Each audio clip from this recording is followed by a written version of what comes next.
I think a huge part of great travel experiences is effort. And because you're making that effort, you're having experiences that other people aren't having. And that's something that's been a recurring theme in my travel life, is that making that extra effort that other people aren't making has huge dividends. Like you end up having the experiences that you truly remember and that stick with you. I'm Michael Motometti, and you're listening to No Fixed Address, the world's most extraordinary people, presented by Matador Network. 2 years ago, I quit my job as a marketing executive and decided to travel the world with my wife. Hi, I'm Vanessa. And our baby daughter.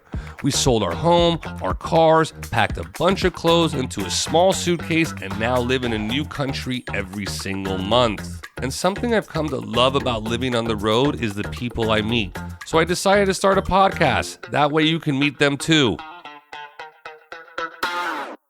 Well, today we have a pretty big treat. I mean, just think about the most handsome man you've ever met, and he travels the world for a living. Ladies, he's taken. What a job. What a guy.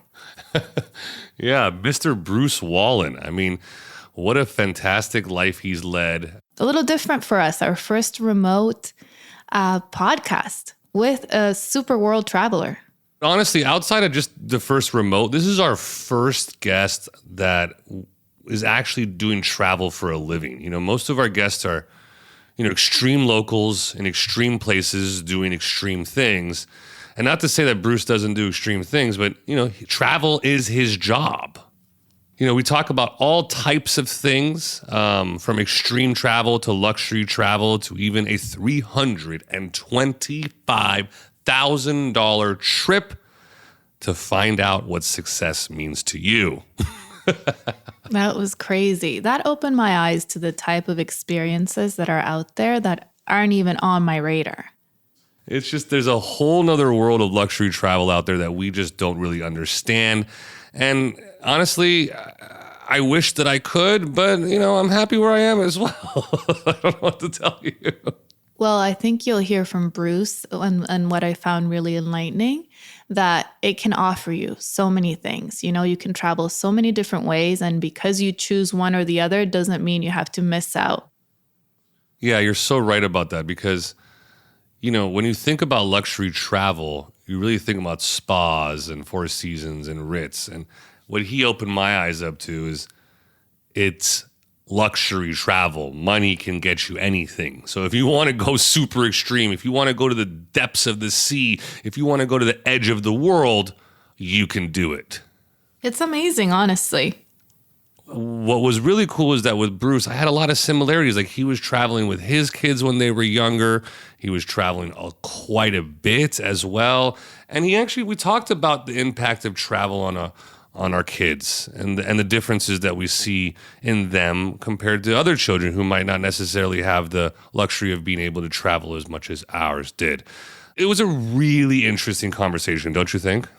I think too, can you imagine the Rolodex of experiences that he has, having done this for so long? Like, when he plans a vacation, it's probably so filled with memorable, unique experiences.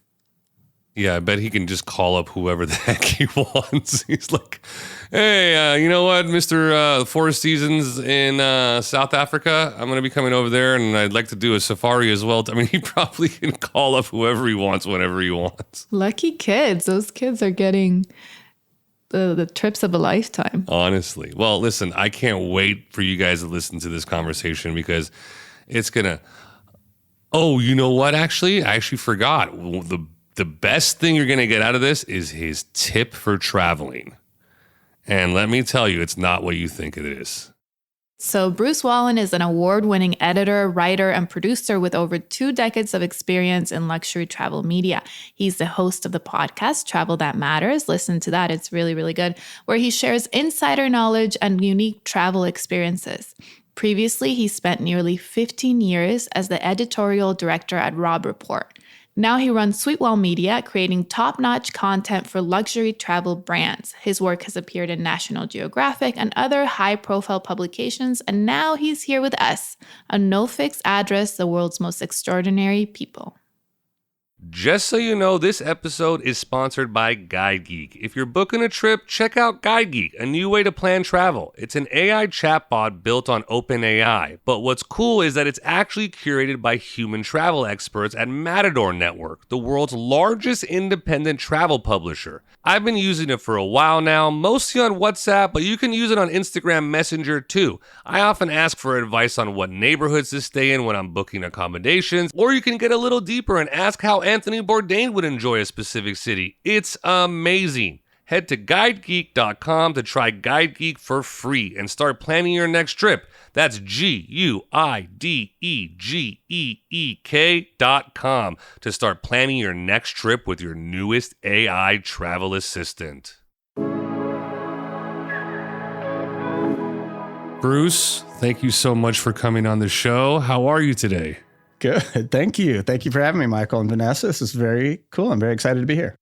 And for the listeners that don't know exactly who you are, could you please introduce yourself for us? Yeah, so I'm Bruce Wallin. I've been a journalist and media executive for many, many years, starting out in travel media with a magazine called Trip, working my way to Rob Report magazine, where I served as the editorial director for almost 15 years. And since then, I've had my own company that does a lot of travel content, working with travel companies, still working with a lot of magazines.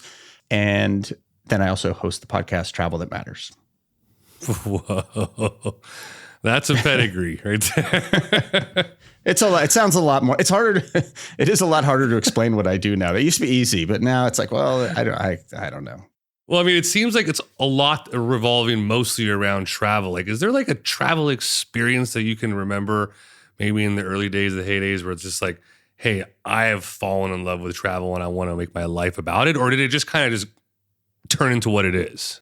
Travel got me into the business that I work in for sure. Like I never studied journalism or anything like that in school. I got into this because a friend of mine and I started a travel magazine when we were in our 20s, and we just kind of did it because we like to travel, not because we had any experience with magazines.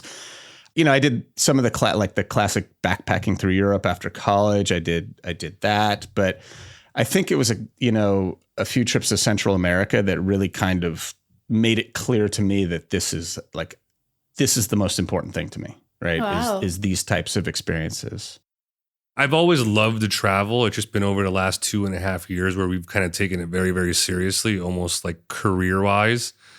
It's kind of a juxtaposition for me at all times. I'm always thinking about it because at some point when I start doing it as a job, things become less enjoyable for me. You know, it's a strange mental thing for me. Like, I'll do the same exact thing, but if I'm getting paid for it, I'm like, oh, I have to do this. You know what I mean? It's okay. We're going to sound really jaded here, by the way. So I just want you to know that, but I've had that exact same experience where I'm on a trip somewhere spectacular. So, I'm doing something amazing, but I'm doing it for work, right? I'm doing it for a magazine or something. And I'm thinking the whole time, like, I should really come back here sometime and do this. But I'm doing it, but it is this weird kind of, there is a line.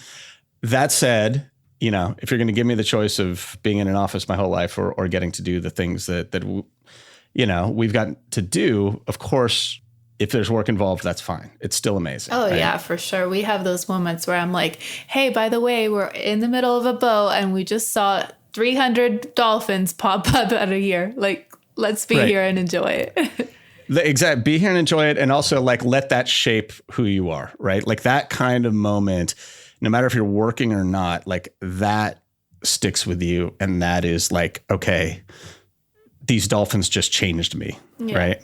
I cried, by the way, in the dolphin example. Yeah, I actually like that specific. I had that experience in the Galapagos, and it was like a tear moment. And like one of those moments, I was actually with my daughters, and I want to talk to you guys about your, our daughter traveling with your daughter. I mean, like I love what you're doing. First of all, I love it.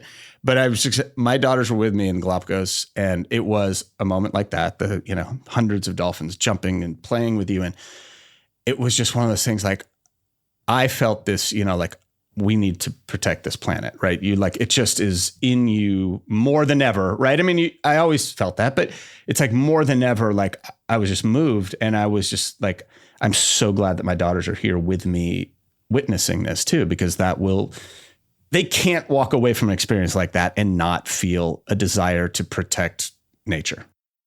How do you think, or do you think travel has changed over the last couple of decades? Like, has it gotten better? Has it gotten worse? Is it the same? Wow.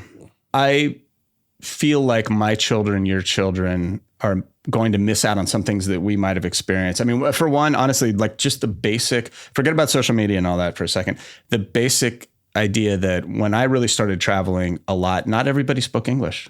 You know, you'd go places and people would not speak any English and you had to figure it out. And now, like everywhere I go, people speak really good English. And that's interesting. In some ways, that's great. You know, look, if I'm lost in China somewhere, like it's really nice that I can find someone who can help me out.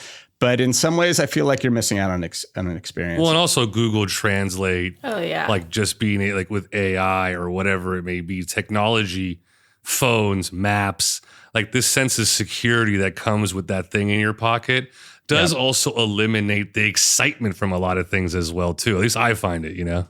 And it's also the connect. Like, look, I mean, when I studied abroad in Madrid, close to where you are. And back then, like, maybe I'd talk to my parents once every 2 weeks, you know? Now, if my daughter's in another country, like I can FaceTime with her every single day, right? And so great as a parent.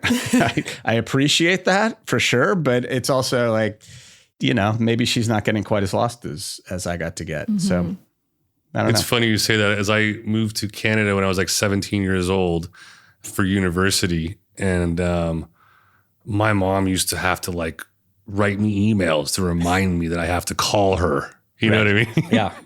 And I can imagine now. I mean, like literally my parents wouldn't hear from me from 2 weeks and I'm in a foreign country that they know very, very little about. And you know, it must have been a little scary. I feel like, you know, when putting myself back there in those shoes, being in Southeast Asia, like emailing my mom every 3 weeks, fine. But now as a parent, I'm like, please, no. I need a weekly full email update and a daily FaceTime call. Oh, you two are asking for it by taking your daughter around all over the world. She's going to be exploring all over the place and disappearing. Like you guys are going to have a very independent child, which is a great thing. Wait, but you traveled with your kids since they were babies, no? Yeah. Yeah. And that's, I mean, not to the extent that you are, but I am a huge believer in that. I've had arguments about it, or, you know, heated conversations about the benefits of travel for even at the age of your daughter. And I truly believe that even at that age, it is a huge benefit. And look, my kids are all fantastic travelers. My oldest daughter works in travel now. Wow. And I just feel like it's helped shape who they are. You know, not just those experiences with the dolphins, but just walking out in the morning to get your coffee or, you know, her little treat in Barcelona or wherever you are, like the smells, the sounds, everything is, you know, the languages that she's hearing, it's affecting her brain for sure in a positive way. I mean, as children, you know, they always say like, try to do as much immersive things as possible, right? When they're playing, let them touch, let them feel. Yeah. And I feel like since we're the only person with a child that travels extensively the way that she does, I see a difference in our kid. I mean, I don't know if I'm biased. It's my kid. You know? You're biased. Yeah. But that's like her resilience and her ability for patience. Obviously, she's way more used to a plane in small confined places. Like she'll get into a plane, she just sits there. And it's just like as if nothing's ever happened. You know, it's just like it happened yesterday. How old is she? Yeah. She's only 2.5. She's turning 3.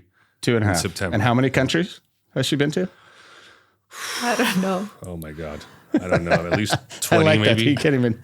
I want to say over great. 50 planes for sure, which is the 50 planes. Yeah.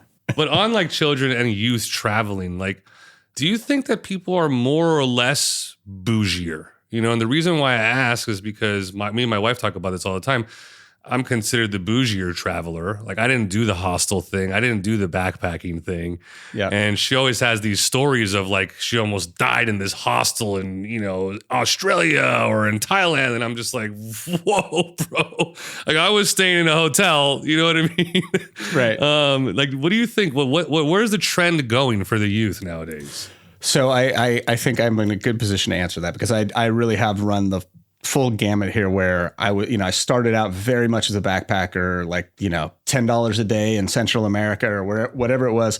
And then I was at Rob Report magazine for many, many years, where you can very quickly get spoiled and in terms of your expectations, and my kids especially have grown up in a different way than I grew up, because they did get to travel with me a fair amount in my work through Rob Report. They got to stay in Four Seasons and places like that. And it definitely has skewed their perception of reality. And so I've made an effort to kind of, counter that with camping and other types of things. And they've also, now that they're on their own, they've adapted and they can't afford to do the things that they may have thought were normal. But I do think communication has made it a little easier to not go as rough as we used to go. And again, I don't know if that's a good thing or not, but you book your place online ahead of time. You can compare all these different deals and you can get good deals through this type of communication. So I'm guessing it has skewed a little higher, but I don't know. I just made Michael stay in a hostel for the first time ever in his life, like maybe a year ago. And What do you? No. I mean, no. I had the door. I had like the chair in front of the door. Like I wasn't even able to sleep at night. I'm a scaredy cat. And Vanessa's always like, listen, because we walk. Let's say we're walking down a dark alleyway. I'm like, oh my god, like I'm gonna get harassed. I'm gonna get sexually abused. I'm gonna get raped. I'm gonna get killed. They're like, nobody is attacking you. Okay. They're like, you're a big, hairy man. You are not being attacked. Okay. I like that you're still going everywhere, though. I like that you're still exploring the world, even with that fear, though. That's great. With all this anxiety. Yeah. Have all your travels. I'm going to, now I'm going to interview you, Michael. Sorry, but have all the travels kind of improved or made you less anxious about that kind of experience? You know what? Absolutely. When I was young, actually about 17, 18 years old, I had gotten robbed at gunpoint by some like thugs. You know what I mean? Yep. We're in Barbados, first day into Barbados. It's driving on the other side of the road. I crashed this fucking car. Okay. And it was the first night, and it was 10 o'clock at night. We have a trunk full of groceries. I had to pull over into this side street and just park the car and kind of look at the vehicle. Out of nowhere, there's like 10, 15 like dudes coming out of their houses. You know what I mean? And I'm like telling her like, hey, listen, grab this crowbar. If something happens, like run away, blah, blah, blah, blah. Every single person. Can I help you? Right. What do you need some help with? Yeah. You know what I mean? And we weren't like in a bougie part of Barbados. And every single person was like extremely nice. And it just kind of just clicked for me, like don't let the past dictate your perception on the future, as difficult as that may be, because it's so easy to say, hey, this happened to me, and now I have to judge every single individual after this, No, I absolutely agree with you. And I think, look, I think one of the things you realize in traveling, we lived in Mexico for a year recently, my wife and I and our youngest daughter, who's now 12, and she went to school down there and everything. And we traveled all over the country and driving all over the country, driving through Sinaloa, driving through all these areas or Colima, like places that a lot of people would say I would never go there because I'm going to get killed, right? Like people have a fear of Mexico, and people tend to go to, Cancun, Cabo, Puerto Vallarta, Mexico City, and beyond that, or, maybe San Miguel. But, our very first night in Mexico, where we had driven over the border, we drove from LA to Puerto Vallarta, where we were based. Mm-hmm. And our very first night, we had driven over the border, and we get to a town called Hermosillo in Sonora. We start walking around after dinner, and we're like looking for an ice cream place. We just want an ice cream place. And we're wandering. I had seen something on my phone, like, oh, there's something over here. And we're in this neighborhood and walking around and with our then 9-year-old daughter. And all of a sudden a car pulls up, and it's two women, and they're like, where are you going? And I said, oh, we're looking for ice cream. They said, you don't want to be looking for ice cream right here. And they said, like, why don't you get in the car and we'll go take you to ice cream? And I'm like, oh, okay, I guess we're going to trust these women, right? Wow. Like, I don't know.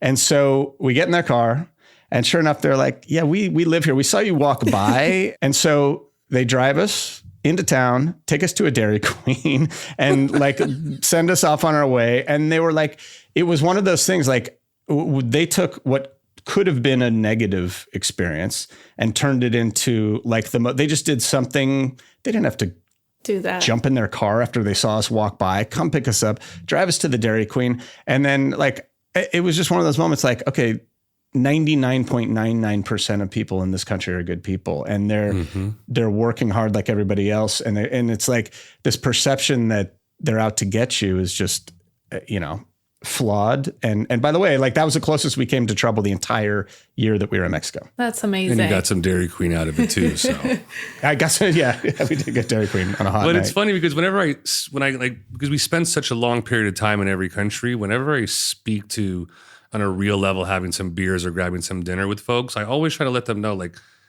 little thing you do for a tourist is going to go such a long way for your country. It's insane. Yeah. That impact that those individuals had on you.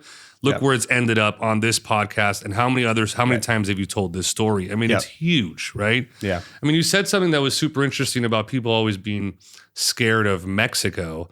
We were in Mexico City last year, right around the time where that woman, I guess, was going to get surgery was the story, and she got kidnapped or something. It was a pretty unfortunate situation, to be honest. Yeah.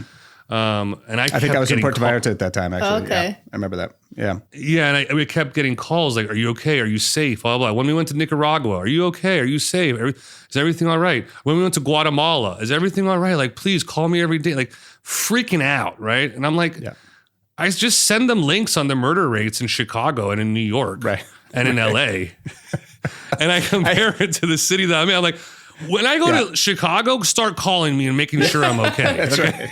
That's right. No, I've said that exact same thing about LA to Mexico City. It's like, why am I less safe in Mexico City than I am in LA? I'm not. I've been held up at gunpoint in LA and I never have in Mexico City. So yes, I think there is a fear of the unknown for sure. Yeah, totally. And it's our job to change that.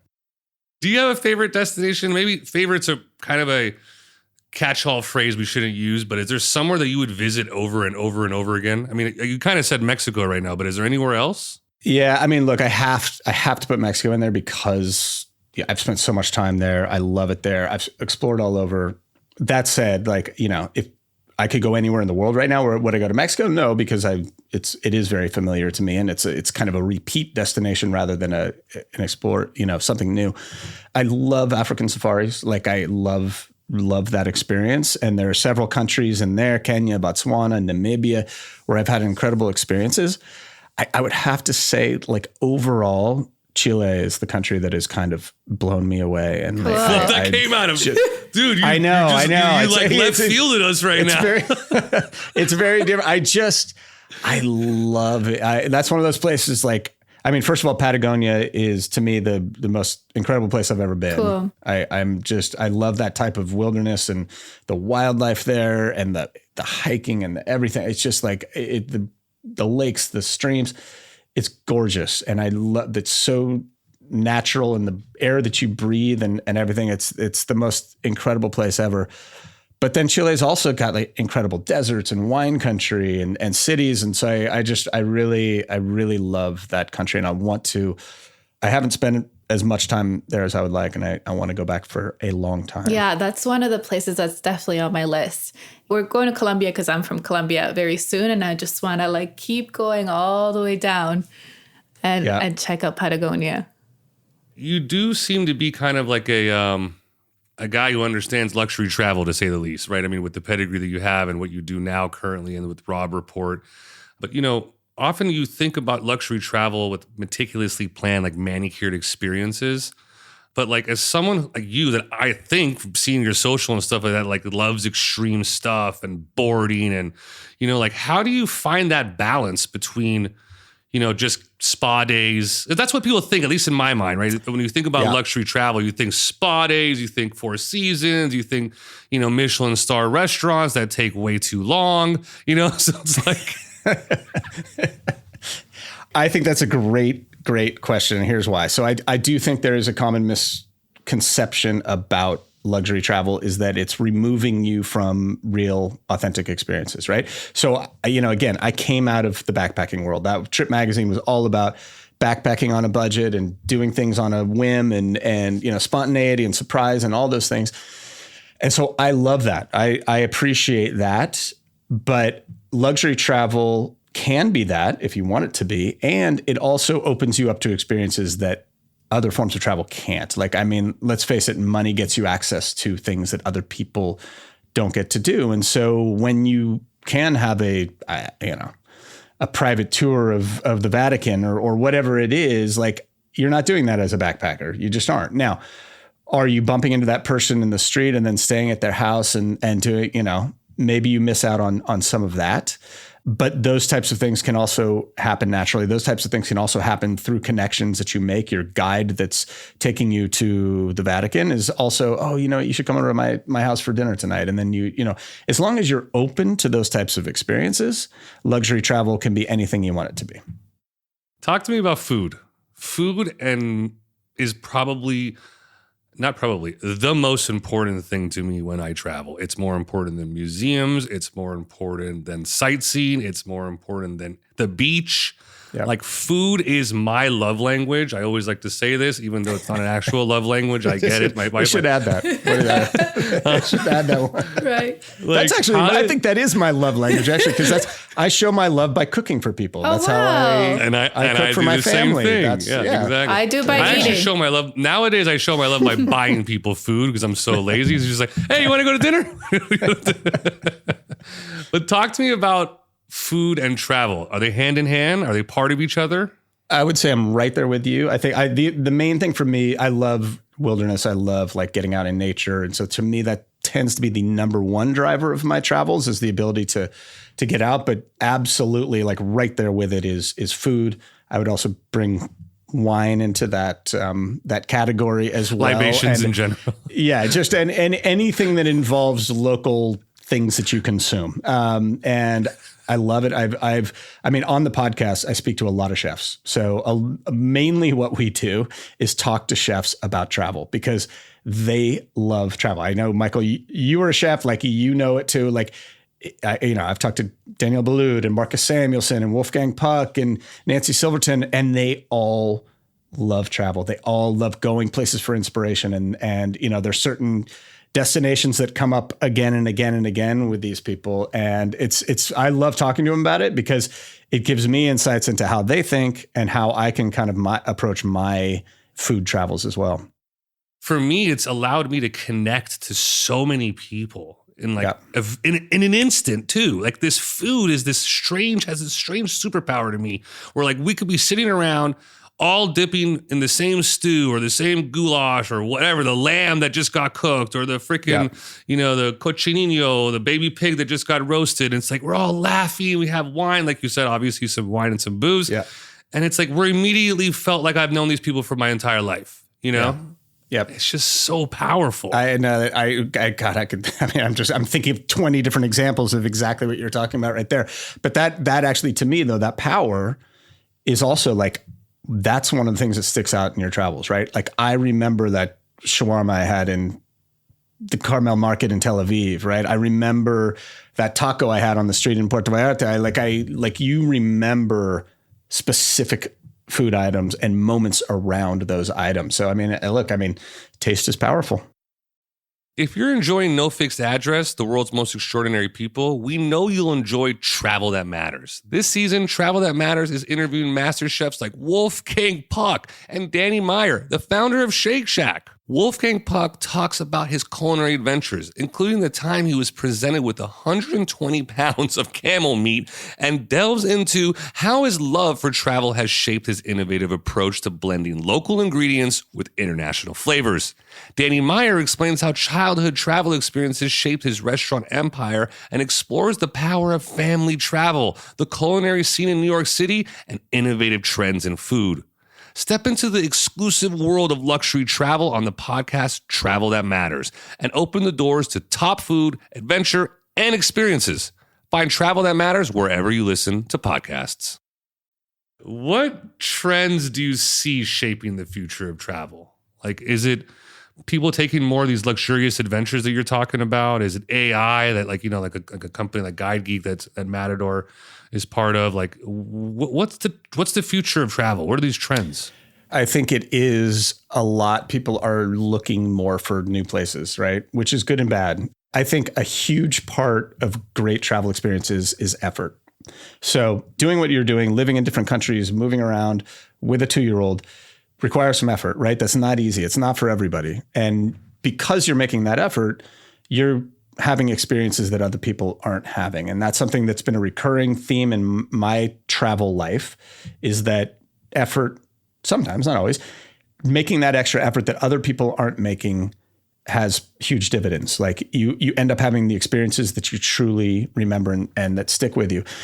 I think more people are realizing that, for better or worse. And I think that because so many popular places have become so overcrowded, that everyone's realizing, okay, what's next? Where do I, you're in Barcelona. A lot of people go to Barcelona, like, what's next? And I don't want to say what it is, but there's going to be something next. And so how can we avoid doing all the same things that everybody else does in a way that's going to still have that, great cultural, like, maybe you're not going to see all the Gaudi architecture, but like you're going to have a great experience with a similar culture. Now, AI, social media, all these things play into that and make it easier to kind of source out. That said, they also then create, turn those places into the next popular place by doing so. And so it's like, it's kind of a mixed bag. Everybody has the right to travel. Everybody has the right to go to all these different places. And so I'm not like anti over tourism, because I think it's like, it's impossible to be in the world that I work in, but I want to go somewhere where that isn't, as crowded. Yeah, I see what you're saying. And it's going to be interesting. I think it's going to be, guys like you that are going to make it possible to really kind of vet the places that are off the beaten path, right? I mean, we've ended up in places that have just been too off the beaten path. Like it was just nothing to do there. There's nothing there. Yeah. And I'm like going crazy. You know what I mean? I'm like, how did I find this place? Why am I here right now? Right. Yeah, it's a beautiful house and a beautiful view. I got sick of it within a week, right? But finding the right place at the right time as well, too, right? I mean, we're seeing the seasonal factors come into play, because a lot of these cities, especially the smaller ones, they're gone. They're ghost towns. During certain specific seasons, right? Yeah. I do think like when you travel makes a big difference too. Now, look, when you have kids who are in school, like it is difficult to plan times that aren't crowded. Like you're kind of, you're limited in what you can do. But my one little tip that I shouldn't share as much as I do, but I do, is I love traveling over Thanksgiving week, traveling abroad, because most Americans are here in the U.S., right? They're visiting family, they're at home, whatever. And so when you go abroad over Thanksgiving, there's no Americans. It's very, I've been to Israel, I've been to Morocco, I've been to Marrakesh over Thanksgiving, I've been to Japan, Ireland. We went to My South next Africa question is, hey, what's as an avid traveler, like what's like the one big piece of advice you give, or two or three? Is it avoid Americans and go traveling on Thanksgiving? Americans. Look, I do think there's a time and place for every type of trip, right? Like, going to Cabo for a few nights to just kick back and have some drinks and enjoy some tacos. I love doing that. But I think for those kind of like significant life-changing trips, I do think there are certain elements that contribute to that. I think I brought up effort. To me, effort is the one thing. Like you guys, I know you've recently been in Bali. I listened to one of your episode with the chef in Bali, which is great. And I'll give you an example of effort there. So the sunrise on Mount Batur, we woke up at 3 a.m. from Ubud, drove out. Yeah. We start hiking with our headlamps, and it's like, oh my God, this is awesome. Like we're going to get up there. And then all of a sudden you hear this, and all these like motorbikes start to pass us on the trail, and like with people on the back. We get up there, and within an hour, it turns into like a nightclub. It's just like tons of people, most of whom didn't even walk to get there. They rode a motorbike or got carried on. That was probably me, by the way. Yeah, probably no. It's like it's 5 a.m. and people are drinking vodka and like whatever. It wasn't what I was expecting. Right? I was kind of like, oh, this is going to be an amazing like spiritual experience. It wasn't. It was beautiful, but it was like an Ibiza nightclub. After it's all said and like, as soon as the sun comes up, everyone's like, okay, we're out of here. We're going to go, wherever. So they all go back down the same way. And I will say I had a guide who I was staying at the Ritz-Carlton, and this guy was amazing. And he said, hey, would you be interested in going a different way down? And I said, sure. Like, it sounds great. He goes, yeah, it's just like, it's a little longer, but it's good.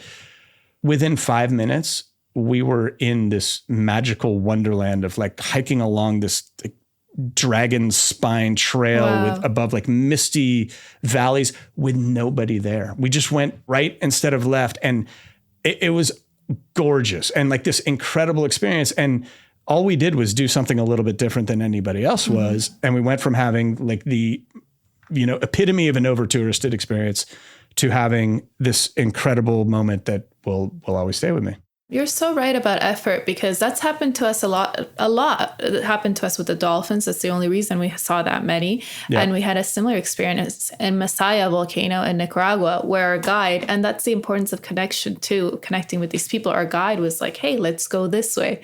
And Michael was vehemently against it because there was a lot of walking involved. But didn't you love it because it was the most beautiful sunset you've ever seen? So I think 100%. One thing that I just got out of, Bruce's story is something that's just resonated with me was really connecting with the people. If you're lucky enough and have the means to buy your way through that through luxury travel, by all means do it. Yeah. Because it's going to make a huge difference in your trip. And like you said, for us, we have time. If you don't have time, you got to get through that shortcut somehow. And you got to be able to meet the right people. And I think, Vanessa, to your point, like a good guide can make or break, like especially like African safari, right? Mm-hmm. My family, we still talk about guides that we had 8 years ago on safari in Africa because they made such an impact on us. They were so like important to our experience, and they opened us up to things that we would have never figured out on our own, right? And so I think it is a great way in, and that connection that you form, you're paying them to do something. And so they're providing a service you're paying. And so it's maybe not as genuine as just meeting somebody on the street. But I feel like it's such a great way to get to know people. And I think, to your point, connection, it's a huge part of travel is connection to the place, to the people, but also to yourself, your family, your friends, whoever you're traveling with. And then it's just like connecting you to like, this is informing my place in the world, right? Like this trips like that, experiences like that help you define your place in the world. And I don't know how, but they do. What inspired you to start the Travel That Matters podcast?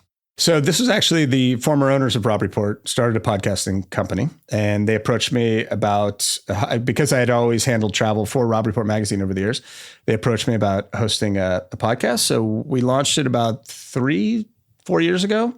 And it's evolved again. Like a lot of what we do now is speaking to top chefs about their travel experiences. But it's been, I mean, like we talked about, it's just such a fun to have these conversations, but then also to hear other people's like inspirations, like what destinations and experiences have kind of informed who they are. And then you can make, oh, wow, okay, I got to, certainly my list of destinations that I need to go to has grown immensely.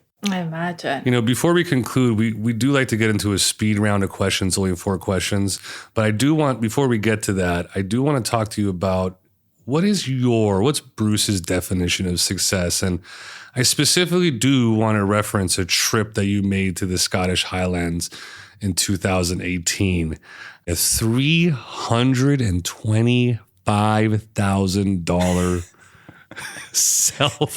I did not pay that. I'm just going to say, like, okay, wow. How much time do we have? Because so that was with a company. Talk your definition of success and intertwine this $325,000 trip. What the fuck was going on there? Okay, man? that was an insane opportunity that happened. Like it came up right when I was leaving Rob Report, actually. And it was a company called Extraordinary Adventure Club. And what they do is they take their clients, like one client at a time. They take you somewhere in the middle of nowhere. And they have a team, like they'll have, the guys running it, they'll have a therapist, they'll have a life coach, they'll have a physical trainer, and they take you there and they basically analyze you from all these different perspectives. They're like, you're working out in the morning with the trainer, they're making, and they never tell you what you're doing, right? Like so they took me to the Highlands, Scotland.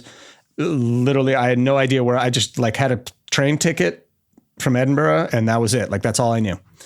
And they would wake me up at 5 a.m. and say, we're going, put on your running shoes and shorts. We're going on a run. And then I, follow them. We'd start running, freezing cold. We're running through streams and then like jumping in a river. It was crazy. And then you go back and you sit down with a therapist and talk about the love languages. You brought up the love languages and like how to improve your relationships and all these things. And then they have like the life coach there to help you with your kind of professional direction and all these things. And so with a typical client, after that 4-day assessment, then they come up with a crazy like 2-week adventure that you're going to go on to like kind of fulfill all these things in your life that you don't feel like you're fulfilling. And so, they've had people. So that was like the R&D, the research. I just did the R&D part. I didn't do the big thing that actually cost 300 something thousand, right? They said they would have embedded me with a anti-poaching unit in Southern Africa. That would have been mine, which would have been pretty freaking awesome. That fits. That tracks. Yeah, I would have loved that. But like they've sent people to like live with an indigenous tribe in the Amazon, in Peru.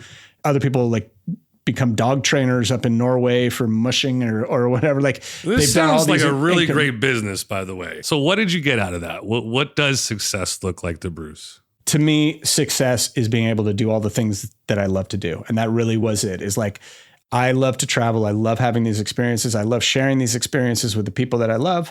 And so what in my life is going to allow me to do that? And so, does that require money? Yes. Does it require some, continuing in the path that I'm on with travel and media? Like probably, but that to me is it. Is like the things that we get to do in our profession that's what makes me happy. And that's success. All right, Bruce, listen, at the end, we love to do a little speed round. We're going to ask you 4 questions. Just answer them without thinking about them or think about them. We've come to find out that some of these questions are a little bit more loaded than we'd like to have thought of, but the purpose of them are to really connect all of us together and show how similar we all are, no matter what walks of life we happen to be on. So if you could live anywhere in the world, where would that be and why? Probably Austria, because I love how spectacularly beautiful it is. I love the culture there. And I think their environmental policies are so progressive that I feel like they're at the cutting edge of that world. And it's just like they're maintaining that beautiful country a lot better than a lot of us are. Very cool. Wow. Well, that was a first, 100%. What are you and most they speak really good scared? English too, by the way. That helps. What are you most scared of? Sharks. 100% sharks. Wow. Like I'm not afraid. I'm really not afraid of much at all, but I am really scared of sharks. So it sucks too, because I love being in the water, but that's what I want to ask you. Like you're in the water and you're thinking sharks. All the time. It's awful. And I surf and I snorkel. I don't dive, although I want to, but it is a constant fear. Oh, wow. It's funny. That question really goes 50-50. It's like either something very specific like sharks or failure. You know what I mean? Yeah. No, for me, there's one thing and one thing only. That's it. Yeah. What is your biggest regret? Biggest regret. Look, I think like anyone, I wish I had figured things out sooner than I did. But I will say, like, one thing that I don't regret at all is that I did take these big trips when I thought they might be my last one. I went to Central America, I went to Europe, and I've somehow managed to keep on doing these trips, even though I thought, they keep on supposed to be the last one. But like, I don't have a lot. And actually, I've had this thought, and I'm sorry, I'm not answering the question. But one thing, like, whenever I'm thinking about going on a trip and debating it and going, oh, I really don't have time, blah, blah, blah. I realize like I've almost never regretted taking a trip. Almost never. Like a couple of instances maybe, but like for the most part, like once I get up and go, it's worth it. So last question, what makes you happiest? easy, traveling with my family, having great travel experiences with my kids in particular, my wife too, but like just being able to share my love of travel and kind of pass it along to my kids. Bruce, thank you so much for being on this podcast. The conversation was fantastic. Where can our audience find you? What's the best channels and ways to find you? Well, first, thank you, Michael. Thank you, Vanessa. It was really a lot of fun. Love talking travel with people like you.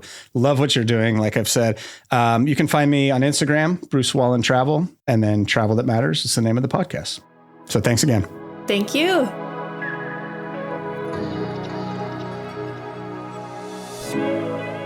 Wow. I mean, I love this guy. I just don't know what to say. I love this guy, Bruce Wallin. Anyways, thank you for listening to No Fixed Address, the world's most extraordinary people, presented by Matador Network. Subscribe wherever you listen to podcasts. We release new episodes every other Thursday.